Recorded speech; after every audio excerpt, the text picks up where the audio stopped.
In my past life as a soccer coach, once you win a national championship, everybody wants to come play for you. Really not true. Once you pay them $25,000 a year in scholarships, everybody wants to come play for you. And parents would always come to me and they'd say, okay, my son or my daughter wants to come play at your university. What is it that we have to do? What are you looking for? And being the Socratic professor that I am, well, what does your son or daughter do? What do they do really well that we'd be interested in? And typically their answers are, well, they've got great vision. They're really good. They can see the entire field. Or my daughter is the fastest player. There's nobody that can beat her. Or my son's got a great left foot or really, really great in the air and can head every ball. I'm like, yeah, not bad. But to be quite honest with you, those are the last things I'm looking for. The most important thing, self-confidence. Without that skill, and I use the word skill intentionally, without that skill, we are useless as a soccer player. Because when you lose sight or belief in yourself, we're done for.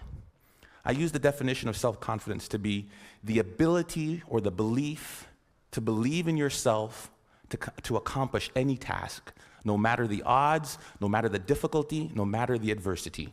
The belief that you can accomplish it, self-confidence. Some of you are saying, great, I don't have it, I'm so shy, I'll never do good. And you start to drag all the way down here. But I use the word skill because I believe it can be trained. And I'll show you a couple of ways in which we do. Hopefully I won't run out of time. I don't use any slides because my speech always goes here, here, or here. So we'll see which way we get to. The easiest way to build self-confidence. There's no magic button. I can't say, hey, this plane is going down. Who can fly it? Put your hand up. I can. I'm confident. Repetition, repetition, repetition. Right? What does Malcolm Gladwell call it? The 10,000-hour rule. There's no magic button. I recruited a goalie from Colombia, South America one year. Big, tall, 6'3" man. He had hands like stone. I thought he was like Flipper. Every time I throw him the ball, down onto the ground. I was like, oh my God, we're in trouble. Simple solution. Get to the wall, kick a ball against the wall and catch it. Kick the ball against the wall and catch it. His goal was 350 a day for 8 months.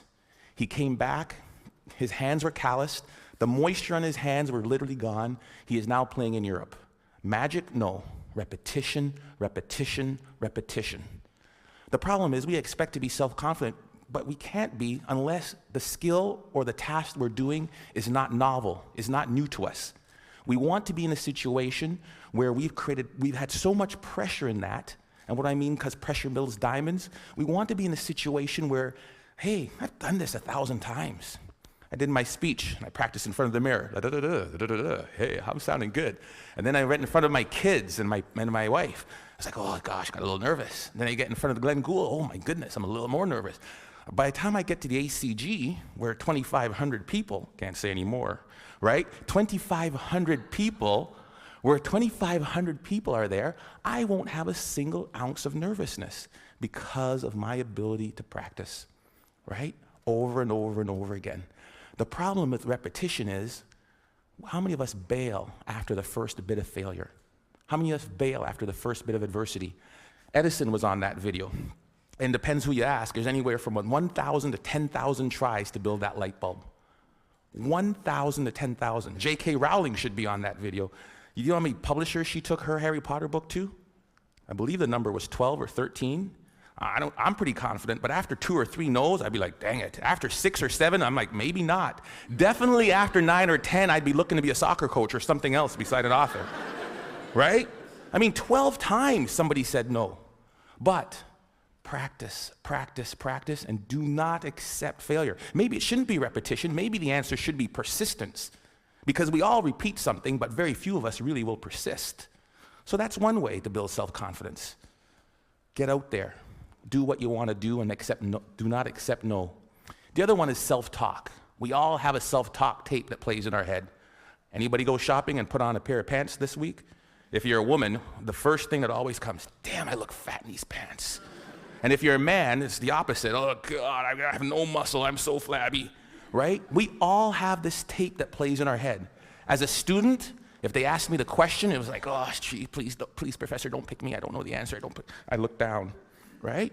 If you're let me tell you something, and the VP of Business Admin is here, so I shouldn't repeat this, but when they hired me as an athletic director, I sat in an architect's meeting, and I am about as dumb as a post when it comes to anything to do with numbers and angles. And they're like, the fundibulator valve of the architectural, what do you think, Dr. Joseph? Let me look into that for you and get back to you. Right? I was saying, oh, God, please don't ask me. Please don't ask me. We all have this negative self-talk that goes in our head. Guess what? There's enough people that are telling us we can't do it, that we're not good enough. Why do we want to tell ourselves that? We know for a fact that thoughts influence actions. We saw it there with the video Dr. Levy showed. Right? We know that our thoughts influence actions. Why do we want to say that negative self-talk to ourselves? We need to get our own self-affirmations. Muhammad Ali, what was his self-affirmation? I am the greatest. Who else is going to tell you? There need to be quiet moments in your bedroom, quiet moments when you're brushing your teeth, that we need to reaffirm, I am the captain of my ship and the master of my fate. That is my affirmation. I came from a school of 1,000 people. I lived in a town of 1,000 people for 15 years. There's no reason that I should be in charge of an athletic department building Maple Leaf Gardens. But I am the captain of my ship and the master of my fate. If I don't say it, if I don't believe it, no one else will. How do you build self-confidence? Get away from the people who will tear you down. There's enough of that. Muhammad Ali, I am the greatest. There is no one better than me. It's a difference between hubris and ego and false pride. It's just reminding yourself in quiet, silent moments. I put it down on a list. It's right beside my mirror, right? About all the things that make me who I am. Because I make enough mistakes, and the newspapers will recognize it, and people around me will recognize it, and they'll tear me down. And pretty soon I'll begin to believe it. There was a time when my confidence was really low. There was a time when I took this job, when I came from Iowa, I don't know if I could do it. I had to bring out my self-confidence letter. A letter I wrote to myself when I was feeling good. Ivan, congratulations on getting your PhD before 40. I am 40, under. Congratulations on winning a national championship. Good job on raising 3 good kids and marrying the right woman. I wrote a letter to myself. It was my own brag sheet, my own letter about the things I was proud of. Because there are moments, and we'll all experience them in our career, in our life, in our job hunting, in our relationships, when we are not feeling good about who and what and where we are. And I had to bring out that letter and read it time and time again for a period of about 2 weeks to weather me through that storm. It was important. Stop the self-talk, the negative self-talk. If you'll watch, you'll see some athletes, they'll have a little bandage or a little brand around them. Lance Armstrong's a perfect one. What's his self-affirmation?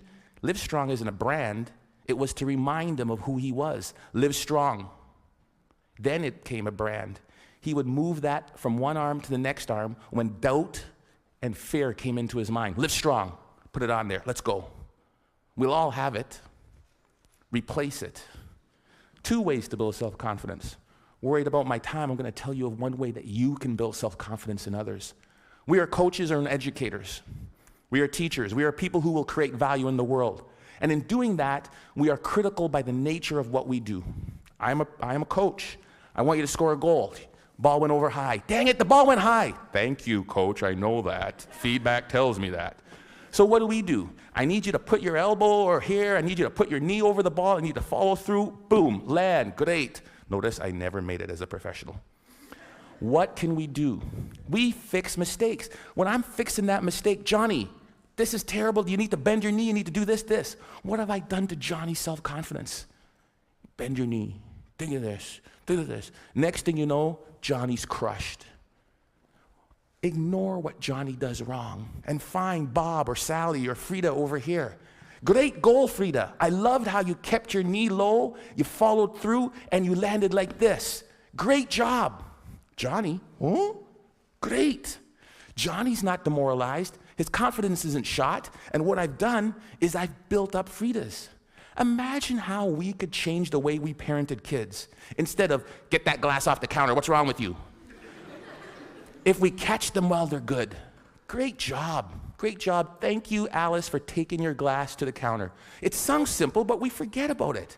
Or as educators, or somebody as a team, if we manage to praise the positive behavior that we wanted to reinforce. We forget it. It sounds so simple. Catch them when they're good. We forget it. It's simple. Here's what they did. There was a study in Kansas that did this. They did video, and we all do video, and we showed the video of them doing the run of the play.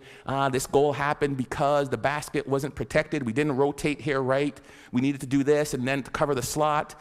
And if that's the baseline, improvement of the Kansas State team went like this. Then they said they ignored all of that, and they just showed them the times they did it right. The times they did it perfect, that presented no goals, spoke to the same points, improvement went like that. It changed and revolutionized the way we as coaches interact with our student athletes. We can apply that to the business world, we can apply that to our student group works, we can apply that to our management teams easily. Catch them when they're good. Last and certainly not least, my son is really good at this. Self-confident people interpret feedback the way they choose to. I asked my son, who is by the far terrible athlete, gets it from his dad. The games, they win 5-0. How was the game? Oh, great, I scored 3 goals, I got 2 assists. I'm like, I did not see him touch the puck. But he has his own perception of how he did. I love it, right? I'm that guy. I'm like, I remember when I was taking when I met my wife, it was in the Commons. Polly, would you like to go to the movies? Ladies, dingle, dingle, dingle. And she goes, no. I ask her again, because I think that she just hasn't seen me in the right light. Maybe that's not the wrong shirt on, right? Because I'm interpreting that the way I want to interpret it. Finally, I ask her out again. She gives me this one comment, right? Or she sent it through her friend, because that's the way you did it back then. She wouldn't date you unless it was the last person on Earth, the hell was freezing over, there was a small chance we had to save the planet Earth. Some people's like, there's no chance. I'm like, you're saying there's a chance. Right? Because that's how I'm going to interpret it. If I could give you one thing to take from this, it is, no one will believe in you unless you do. Listen to the words of that video. Here's to the crazy ones, the misfits, the rebels, the troublemakers, the round pegs in the square holes. We're supposed to be different, folks. And when people look at us, believe in yourself. Thank you.